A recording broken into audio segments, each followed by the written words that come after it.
Salut tout le monde, c'est Donia, je suis trop contente de vous revoir et aujourd'hui on se retrouve pour une nouvelle vidéo, sans blague, bon bref.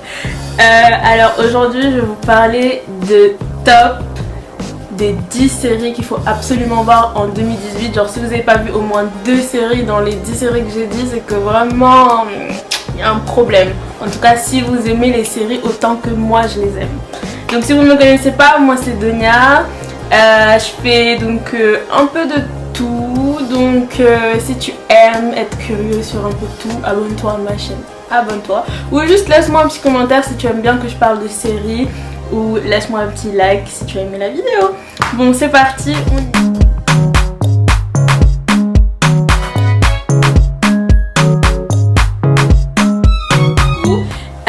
j'ai voulu faire un petit classement avec beaucoup de mélange parce que je sais que tout le monde n'a pas forcément les mêmes goûts. Donc du coup j'ai classé les séries par genre et dans un genre j'ai peut-être mis 2 séries. Donc c'est un peu de la triche mais au moins vous avez des options. Du coup je vais faire dans l'ordre décroissant. Comme ça il y a le suspense, tu vois un peu ce que je veux dire. Donc on va commencer en 10e position avec How to Get Away with Murder. Donc ça c'est dans le genre policier. Et donc dans le genre policier, donc il y a How to Get Away with Murder et il y a Blind Spot. Donc pourquoi j'ai mis en 10e position?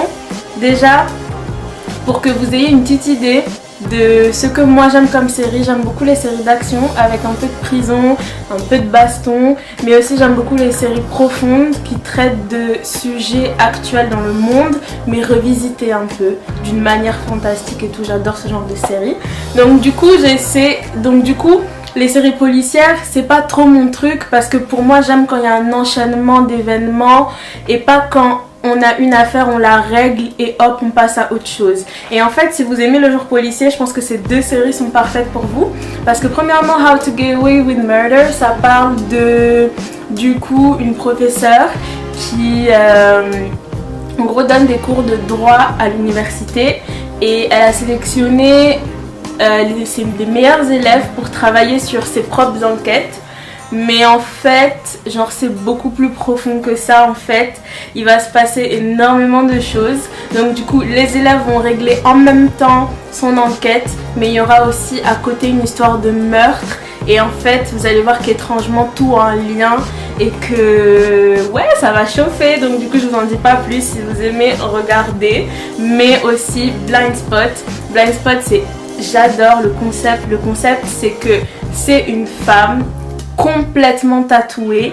On l'a mis dans un sac et on l'a déposé au milieu de Wall Street et on l'a laissé. Donc la police, tu vois, au début elle a cru que c'était genre, tu vois quand on dit dans le métro ouais, colis suspect et tout, genre elle a cru que c'était une bombe ou quelque chose comme ça, tu vois. Donc du coup il y a eu un gros truc, genre les gens se sont rapprochés et tout, ils ont ouvert le sac et ils ont vu la meuf sortir comme ça. Et en fait, quand elle va sortir, il s'avère que cette meuf elle a perdu la mémoire, elle sait pas qui elle est. Et en fait, au fil du temps, on va découvrir que la personne qui l'a laissé là avec ses tatouages en fait a fait ça pour aider la police parce que chaque tatouage a une énigme. Et en même temps que donc du coup il y a l'aspect policier, il y aura l'aspect de sa vie, genre on va voir les flashbacks de sa vie qu'elle va se rappeler petit à petit en fait. Donc du coup c'est ça que j'aime. C'est ça que j'aime dans cet aspect policier, c'est qu'il y a une suite et dans Blind Spot et dans How to Get Away with Murder. Dans How to Get Away with Murder, le lien et la suite cohérente en dehors des histoires qu'il faut élucider, c'est que c'est cette histoire de meurtre en fait qui va relier tout le monde. Donc du coup on a et l'aspect élucidé des enquêtes et l'aspect suite d'une série normale. Donc voilà. En 9e position, donc du coup j'ai classé ce genre comme un documentaire parce que c'est vraiment quelque chose de réel qui s'est passé il y a quelques années. En fin du 20e siècle. Donc du coup je pense que c'était 1980-1970. C'est Unabomber. Les gars, si vous aimez les documentaires, les trucs réels, je vous conseille vraiment. Alors Unabomber, ça parle tout simplement d'un terroriste, Ted Kaczynski, mais c'est beaucoup plus profond que ça. Ça veut dire que moi ce que j'ai aimé dans cette série un peu documentaire, c'est que on voit et l'état d'esprit du terroriste et l'état d'esprit du FBI, de la police et de l'opinion publique. Donc du coup Luna Bomber c'est un terroriste, donc c'est Ted Kaczynski qui à l'époque du coup envoyait des bombes sous forme de colis. Donc imaginez, vous commandez, je sais pas moi, je commande ma perruque puis je la reçois et en fait c'est pas un perruque, c'est une bombe, donc ça explose. Mais lui il fait ça dans les bureaux et tout, donc ça tuait plein de gens et tout.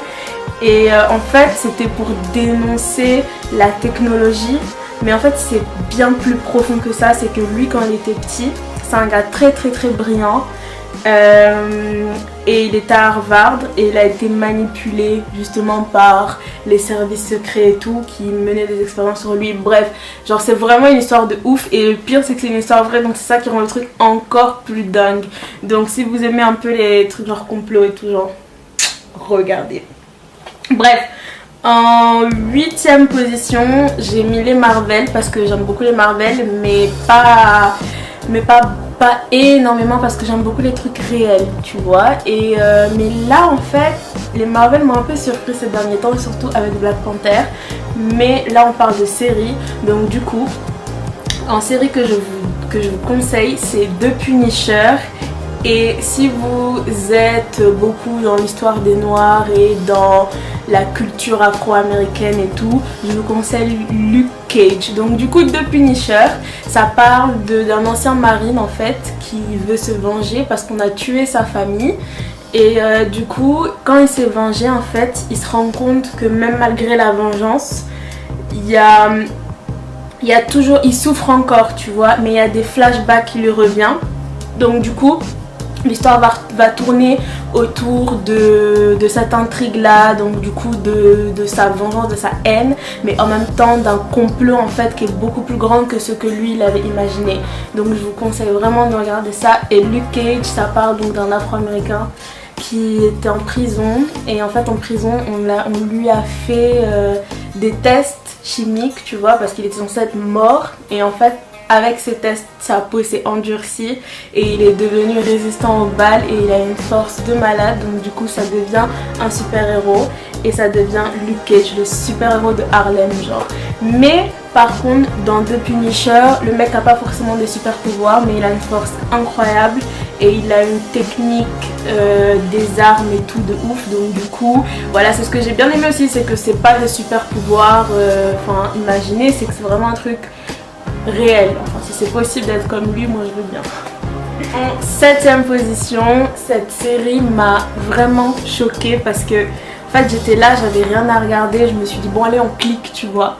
Et en fait ce qui s'avère que j'ai regardé il y a 2 mois est devenu genre un phénomène cette année. Donc c'est La Casa de Papel. Je suis sûre que si tu as déjà regardé tu fais un grand sourire parce que cette série elle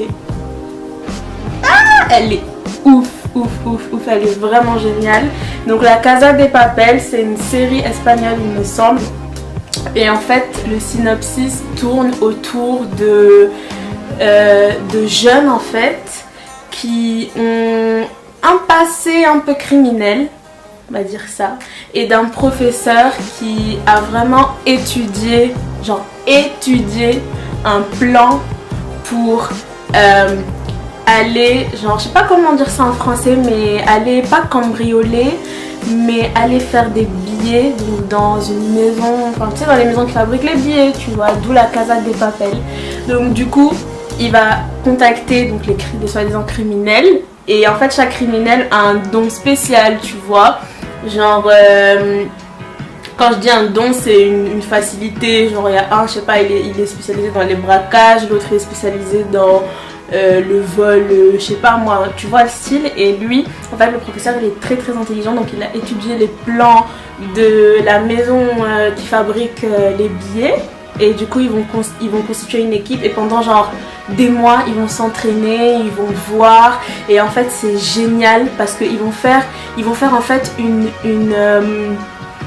ils vont essayer de faire un truc inversé, c'est-à-dire de mener la police en bateau. Ils vont appréhender tout ce que la police va vouloir faire et ils vont faire croire que la police est sur le bon chemin alors qu'en fait la police se trompe totalement de tout ce qu'ils font, tu vois, genre.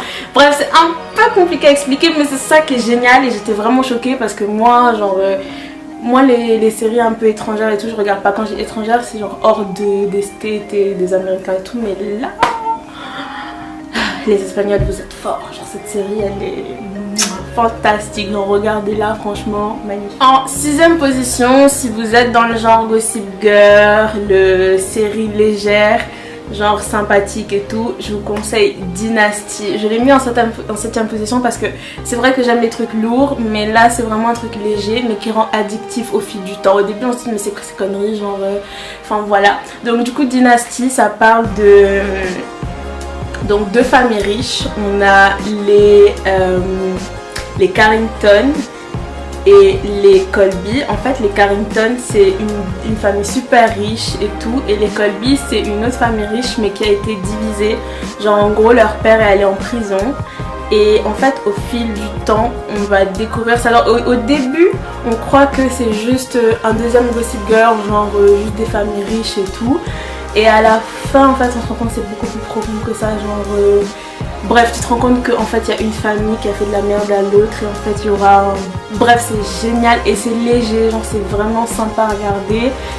J'adore genre qu'il y ait beaucoup de culture parce que figurez-vous que le père, en gros il y a la famille Carrington, le personnage principal s'est remarié avec une femme qui est genre hyper jeune, qui a l'âge de sa fille presque, et en gros c'est une hispanique et du coup il y a, et en fait les Colby c'est une famille afro-américaine, donc la belle-mère c'est une hispanique, et les Carrington c'est une famille purement genre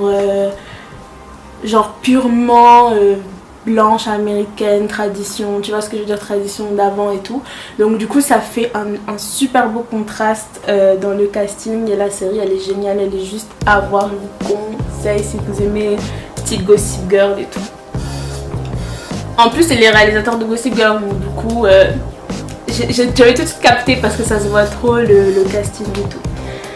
Bref, en 5ème position, j'ai mis Riverdale. Riverdale, donc c'est... Oui, c'est cet effet que j'ai quand je pense à Riverdale, je sais. En fait, là, je sais pas comment vous expliquer ça parle de quoi, parce que Riverdale, ça a commencé très teenager, série de, tu vois, série d'ados et tout. Et à la fin, ça s'est transformé en quelque chose de beaucoup plus profond et beaucoup plus intéressant. Donc du coup, je vous conseille trop de regarder Riverdale. Je vais essayer de vous expliquer quand même un peu. Donc en gros, on est dans une petite ville, et donc dans cette petite ville, il y a des ados, donc il y a un lycée et tout. Et en fait, il y a un clan, donc Southside High, ça c'est le lycée, et il y a un autre clan, j'ai oublié le nom. Et bref, genre c'est comme un battle en fait, genre avec un clan et un autre, et en même temps il y a plein de petites histoires dans chaque famille et on découvre plein de secrets. Bon bref, de la manière dont j'explique, ça n'a pas l'air cool, mais je vous promets, si vous cherchez une série genre qui est purement genre fictif mais qui donne trop genre l'impression que c'est réel, Riverdale. Alors voilà, donc en 4ème position j'ai mis The Handmaid's Tale. Donc The Handmaid's Tale est une série assez spéciale, c'est une dystopie, et en gros c'est une région dirigée par des fondamentalistes chrétiens qui s'appellent Gilead, et dans cette région là c'est vraiment une histoire de fou. Si vous voulez, il y a eu une chute drastique de la fertilité des femmes, donc il y a beaucoup de femmes qui ne peuvent plus avoir d'enfants. Et en fait, celles qui peuvent avoir des enfants sont traquées vraiment comme des bêtes et sont arrêtées. Ils sont en fait distribués dans des familles, des dirigeants en fait, qui vont les utiliser pour avoir des enfants. Donc en gros ils vont les violer une fois par mois jusqu'à qu'ils aient des enfants. Après, quand cette famille a eu des enfants, ben, la femme elle va repartir dans une autre famille, elle va refaire des enfants. Bref, c'est un truc de malade. Et en fait, pourquoi j'ai classé cette série en 4ème position, c'est parce que il n'y a rien de spécial dans cette série. Genre, il n'y a pas d'effets spéciaux, il n'y a rien de transcendant. Il y a beaucoup de scènes qui sont tournées dans un lieu fictif, enfin dans un lieu fixe je veux dire, mais en fait c'est comment on est quand on regarde la série. La série met dans une ambiance, mais genre une ambiance mais hyper bizarre. Genre on se sent trop mal pendant toute la série. On se dit mais si demain ça se passe, mais qu'est-ce qu'on va faire? On s'identifie absolument à tout ça. Moi j'ai déjà parlé de cette série à beaucoup de personnes et tout. Ils m'ont dit non mais moi j'aime pas hein. Mais en fait le message est super profond. C'est-à-dire soit on aime soit on n'aime pas. Et cette série est adaptée d'un roman de Margaret Atwood. Et en fait c'est un roman qui a été écrit je crois dans les années 80-90. En gros cette dame elle était visionnaire quoi, parce que si vous voulez c'est pas, je vais pas dire que c'est un peu ce qui se passe actuellement, mais c'est un peu le cas si on regarde les extrémistes qui enrôlent les jeunes sur internet et après pour les isoler et leur manipuler la tête. C'est un peu ce qui se passe dans le film. Si on regarde même la politique de Trump, enfin ses pensées vis-à-vis des femmes, c'est un peu comme ça que les dirigeants puissants pensent dans le film. Donc du coup la femme reste à la maison, cuisine, travaille pas et tout ça, c'est exactement ça. Donc du coup pour moi cette série c'est vraiment trop réfléchi quoi. C'est vraiment quelque chose qui met mal à l'aise, qui donne envie de se battre en fait contre ce système là. Et je trouve vraiment intéressant comme série. Donc si vous n'avez pas encore regardé, je vous la conseille. En troisième position, The 100. Ouh, The 100. Alors pour l'instant il y a 4 saisons. Moi j'attends avec impatience la 5e qui sort en avril. The 100, ça parle tout simplement. Donc en gros c'est la fin du monde. Et en gros c'est la fin du monde, donc la fin de la Terre en gros. Et la Terre a été attaquée par une bombe nucléaire. Et en gros il y a 4000 survivants. Donc ces 4000 survivants vont vivre dans 12 vaisseaux spatiaux. Et genre des millénaires après, on découvre que y a presque plus de ressources sur ces vaisseaux spatiaux. Donc les dirigeants du vaisseau vont décider d'envoyer 100 délinquants, genre des jeunes qui sont prisonniers dans le vaisseau, descendre sur Terre pour voir si la Terre est devenue habitable après des années et des années, genre des siècles et tout. Et en fait quand ils vont descendre sur Terre, ils vont découvrir que ils sont pas les seuls et genre ça va être chaud. Donc du coup après il va se passer énormément de choses, donc je vous conseille trop de la regarder. Elle est vraiment tout ce que tu veux, elle est trop bien. Ensuite en deuxième position j'ai mis Power. Power c'est vraiment mon style. Il y a beaucoup de gens qui vont pas la classer dans le classement en deuxième position, mais c'est une série que j'ai croquée. J'ai regardé 4 saisons en une semaine, même pas, genre moins. C'est une série géniale. Ça parle d'un homme qui a un nightclub. Mais en fait, le nightclub, donc la boîte de nuit, c'est une façade qui, en fait, il trafique de la drogue. En fait, c'est vraiment un hors-la-loi, tu vois, mais qui a vraiment l'apparence d'un mec en costard, clean et tout. Et du coup il a une vie bien rangée et tout. Et un soir il va rencontrer son amour de jeunesse en gros. Et en fait sa vie va basculer parce que il s'avère que son amour de jeunesse, pour qui il va tout trahir hein, travaille pour la police. Donc du coup ça devient un peu compliqué tout ça. Et pour terminer ce classement, à la première place, je suis sûre que vous n'êtes pas choqués d'entendre ça. Et d'ailleurs, si vous n'avez pas regardé ça en 2018, c'est que, bon, je juge pas, mais il y a un petit problème quand même. Hein. Game of Thrones, bien sûr. Donc Game of Thrones, il y a 7 saisons, la 8e est en cours. Je crois qu'elle va sortir l'année prochaine et genre je sais pas comment je vais faire pour attendre encore 1 an et quelques avant que ça sorte. Mais oui, donc en gros c'est vraiment une histoire assez compliquée à expliquer. Donc il y a plusieurs intrigues dans l'histoire. Moi j'ai déterminé 3 intrigues majeures. La première intrigue c'est que en gros ça tourne autour d'une guerre pour conquérir un trône, du coup Game of Thrones, donc le trône franchement. Donc du coup c'est plusieurs personnages qui se battent pour avoir le trône. On a un Jon Snow qui en fait lui il se bat, si vous voulez il y a deux continents, il y a Westeros et il y a Essos.